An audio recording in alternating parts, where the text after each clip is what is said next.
지금 이제 주식시장이든 부동산 시장이든 정책에 들어갔다고 말씀드렸잖아요. 네. 이런 때는 3년에서 4년 안 들어가시는 게 좋아요. 네. 사실은 그때가 저점이니까 그 투자하시는 게 좋긴 좋은데 네. 경제 위기가 터지기 전에는 주식이든 부동산이든 등락이 아주 심하게 움직이는 경향이 있어요. 그래서 제가 투자하시겠다 그러면 제발 어떤 걸 하든지 네. 금이든 주식이든 부동산이든 그쵸? 그거 하시려면 한 50년 정도의 경제 지표는 이렇게 그려보시고 내가 그려 내 것이 돼요. 이렇게 그려보고, 이래서 이랬고, 저래서 저랬고, 저래서. 그런 판단이 선단 말이에요. 그렇죠. 그러면 지금 투자할 시점인지 아닌지를 자기가 그거를 파악할 수가 있어요. 그런 식으로 투자하시는 게 어떤가. 5년 가면은 오르기 시작할 거예요. 네. 그러면 또 너무 늦었다 싶은 생각이 드실 거니까 한 3년에서 4년 정도 뒤에 네. 그때 본격적으로 투자하셔도 괜찮을 것 같아요. 한 1년 정도 기다리면 바로 이제 올라갈 테니까. 3, 4년 뒤부터 이제 말씀하셨던 그래프도 좀 그려가면서 시작을 그럼요. 해보면 좋을 것 같은데, 부동산을 조금 집중해서 좀 여쭤보자면요, 소장님. 최근에 이제 몇 억씩 빠지면서, 그러니까 재작년에 비해서는 거의 절반 수준으로 빠진 가격들도 많이 등장을 하고 있거든요. 그런데도 불구하고 아직 좀 버블이 껴있다라고 보시는 이유가 있을까요?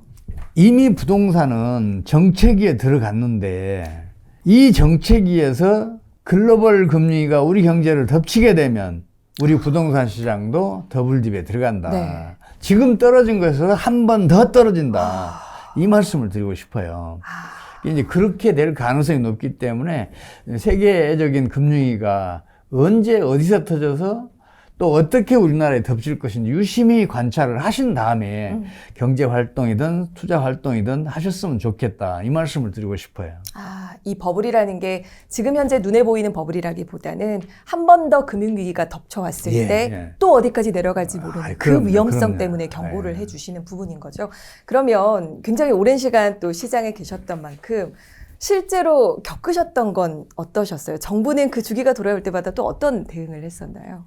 이제 우리나라에서 그러니까 해방 이후에 처음으로 부동산 투기다운 투기가 일어나는 게 1965년이에요. 65년. 네. 그러니까 그 앞에 이제 성장률이 좀 높았거든요. 네. 그러니까 저축이 좀 충분히 쌓이니까 65년, 66년, 67년 3년간 투기 광풍.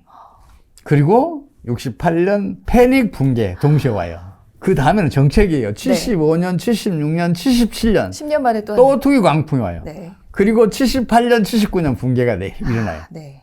그리고 85년, 86년, 87년, 88년 초까지 네. 또 투기 광풍이 불어요. 네. 그리고 88년 하반기, 89년부터 패닉 붕괴로 들어가요. 네. 근데 그 다음에는 1995년, 96년 투기가 일어날 뻔 하다가 네. 외환위기가 닥치니까 이게 물속으로 쏙 들어가요. 네. 그리고 이제 그 다음에 2005년, 2006년, 2007년 투기 광풍이 불었다. 2008년도에 이제 패닉 붕괴 동시에 일어나요. 그리고 이제 최근에 2018년, 2019년, 20년 투기 광풍이 불었다. 21년 패닉 오고 22년 하반기부터 붕괴가 일어나요. 네. 그리고 이제 지금 정체기에 이제 2023년부터는 정체기에 들어가 있는 셈이에요. 그렇죠. 이런 상황에서 세계적인 금리가 덮칠 가능성이 높다는 말씀을 제가 드리는 그러면 거죠. 이렇게 반복되는 사이클 지금 말씀해 주신 주기를 쭉 보니까요. 95년을 제외하고 나면 거의 한 10년 꼴에 한 번으로 이런 주기가 발생을 하는데 이때마다 그럼 정부는 어떤 대응들을 했었나요? 그러니까 정부는 이제 투기 열풍이 불잖아요. 그럼 한 2년 정도 지나면 이제 온갖 수단을 동원해서 투기 잡는다 그래요. 투기범 색출부터 시작해서 그야말로 초헌법적인 수단까지 동원해서 이제 투기 잡는다는 온갖 정책을 다 발표하고 그러는데 못 잡아요. 그 수요의 시간 이동에 의해서 나타난 수요의 공동화로 이제 붕괴가 되면 이제 건설업계 전반 이제 아우성이에요. 한 1년 지나면. 그러면 이제 또 건설업 부양한다고 이제 정부가 이제 온갖 정책을 다 동원을 해요.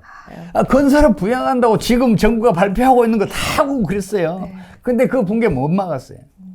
이게 그러니까 이렇게 생각하셔야 돼요. 사람처럼 뛰어난 그 기능을 가지고 있는 유기체도 질병에 걸리잖아요. 그렇죠. 그럼 경제체는 사람보다 그 기능이 훨씬 뒤떨어지잖아요. 네. 사람은 병에 걸리면 일단은 고통스러움을 느끼잖아요. 증상을 느끼고. 두통도 네. 생기고 복통도 생기고 또 체온도 오르고 호흡도 가빠지고 뭐 이런 일들이 막 벌어지잖아요. 네. 이게 자각을 한단 말이에요. 근데 경제는 그 자각 기능이 없어요. 그리고 사람은 웬만한 질병은 면역 기능으로 그걸 퇴치해내잖아요. 네. 경제는 그게 그 없는 거나 다름없어요. 그렇죠. 그렇다면 경제도 질병에 걸린다고 봐야 돼요. 경제가 질병에 걸린다고 이제 간주를 하게 되면 거기에 대한 정책 처방은 또 완전히 달라지잖아요. 그렇죠. 무리한 정책으로 오히려 더 악화시키는 경우가 많아요. 그런 대표적인 경우가 대공황이죠. 그 대공황이 한때는 뭐 시장 경제 실패니 자본주의 실패니 뭐 이런 얘기도 있었는데 최근에 경제학자들이 이제 규명한 거는 이러이러한 경제 정책들이 실패했잖아. 그 실패에서 벗어난 다음에 이 그 대공황 10년 동안의 그 험난한 늪에서 빠져나왔잖아. 이제 이런 그 분석들을 내놓고 있어요. 여러 경제학자들이 이제 거기에 동의를 해서 이제 여러 연구들이 이루어졌는데 네. 지금도 마찬가지예요. 경제 질병을 당연한 것으로 여기지 않으면 대공황 때와 같은 말도 안 되는 부적절한 정책을 펼칠 수가 있어요. 네. 그래서 제가 지금 그걸 걱정하고 있는데 그 투기가 너무 과열되지 않게 막는 수준에서 그리고 또한 그게 붕괴 과정에서 너무 깊게 붕괴되지 않게 그렇죠. 이렇게 조절하는 정책이 좀 필요해요. 근데 그걸 가장 잘하는 사람이 미국의 앨런 그린스펀이에요. 전 FRB 의장. 대표적인 사례 제가 몇 가지만 들어드릴게요. 네. 1987년도에 하루에 다우지수가 23%가 폭락하는 날이 있었어요. 네. 이거는 대공황이 터지는데 결정적인 역할을 했다는 그 블랙 튜스데이인가? 그때보다 2배나 더 하락률이 높았어요. 근데 이거를 구두 정책 하나로 차단해내요. 그러니까 그린스펀이 모든 일정을 취소하고 다음날 주식시장에 개장하기 직전 30분 전에 이제 언론에 나와서 그 얘기를 해요. 네. 미국 연준은 중앙으로서의 의무를 다할 것이다. 그 얘기만 하고 쏙 들어가요. 원래 기자들 질문을 받는 게 이제 그 통상적인 그렇죠. 관례인데 네. 아무 소리도 않고 쏙 들어가 버리는 거예요. 네. 그 기자들이 어떻게 받아들이겠어요? 야, 의지가 확고하구나. 이게 받아들였을 거 아니에요. 네. 이제 그게 이제 주식시장에 반영이 되는 거예요. 그리고 그린스펀의 그 구두 정책을 뒷받침하기 위해서 뉴욕 연방은행이 주식시장에다 유동성을 공급을 해요. 그래서 거기에서 빠져나와요. 그리고 또 2000년도에는 나스닥 시장 붕괴됐죠. 네. 거의 완벽하게 붕괴됐어요. 다우지수도 그 폭락했었고 그런 상황에다 9.11 사태 터졌죠. 또 거기다가 월드콤 엔론 사태 터졌죠. 그런 사태가 연이어 터졌는데 경제학자들이 당시 일을 회상에서 뭐라 그러냐면 금융위기가 진행했음에도 불구하고 경기 하강의 깊이도 얕았고 그 기간도 짧았다. 그 얘기를 해요.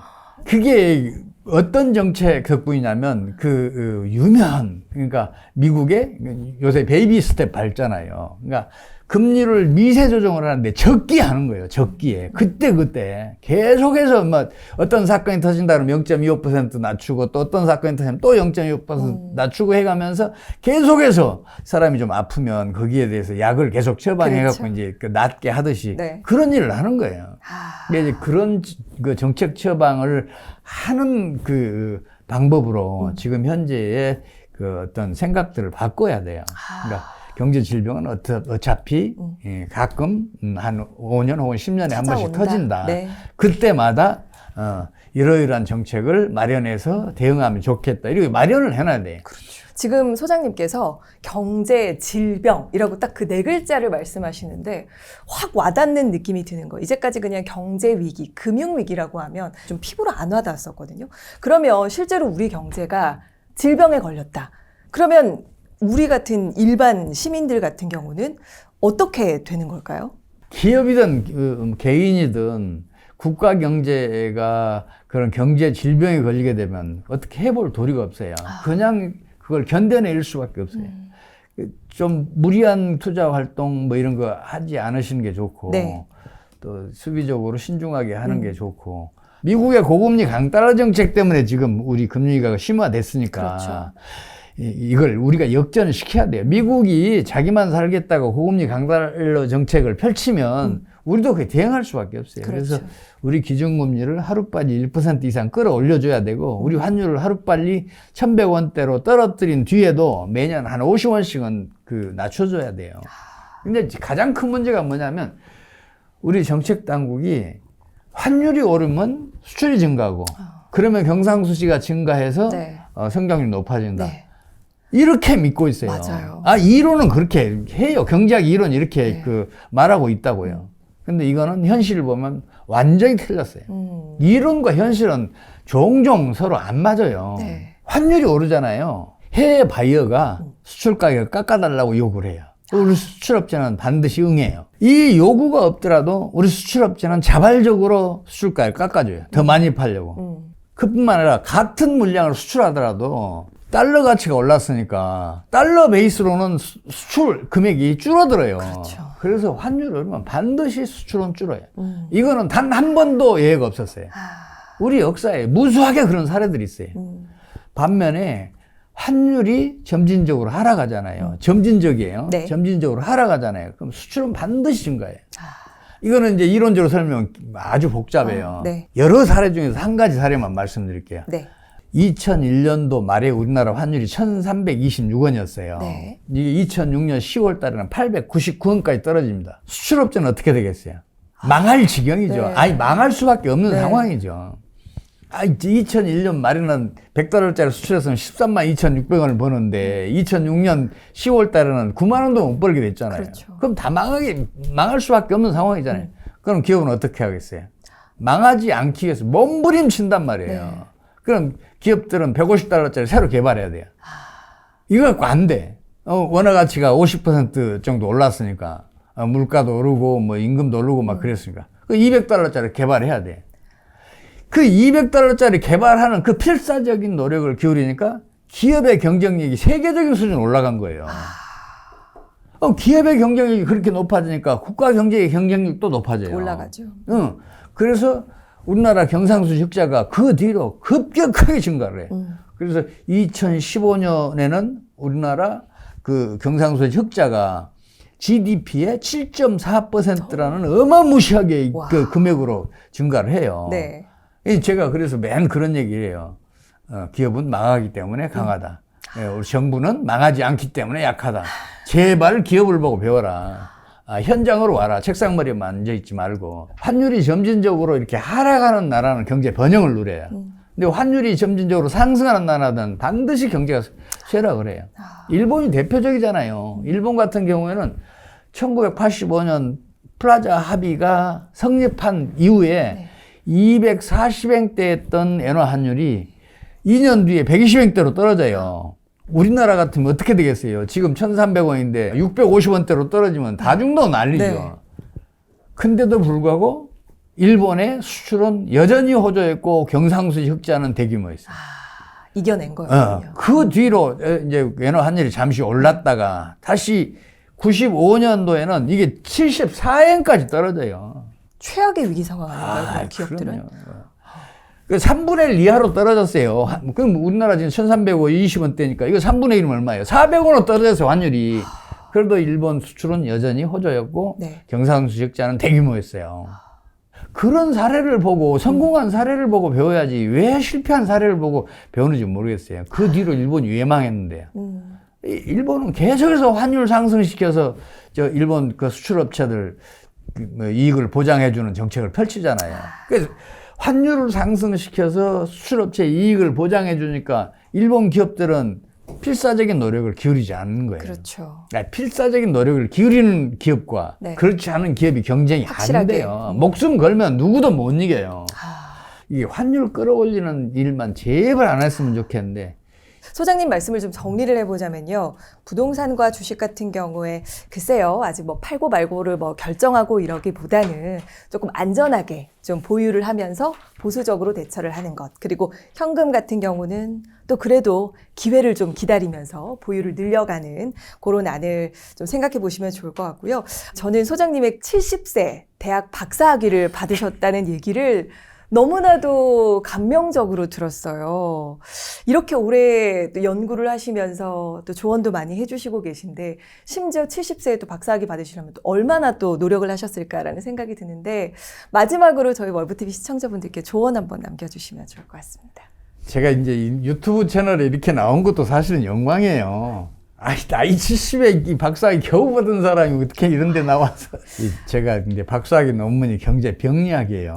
근데 이 경제병리학은 제가 관심을 가진 거는 1982년부터니까 40년이 좀 넘었고, 그리고 이제 본격적으로 이제 어떤 이론으로 후축해 봐야겠다 하는 생각을 가진 거는 이제 한 20년 좀 넘었어요. 네. 그래서 20년 동안에 구축한 그 이론이기 때문에 피와 땀, 노고 네. 이게 깃들어 있죠. 그래서 이게 좀 세상에 좀 널리 알려졌으면 좋겠다 하는 생각을 가지고 있어요.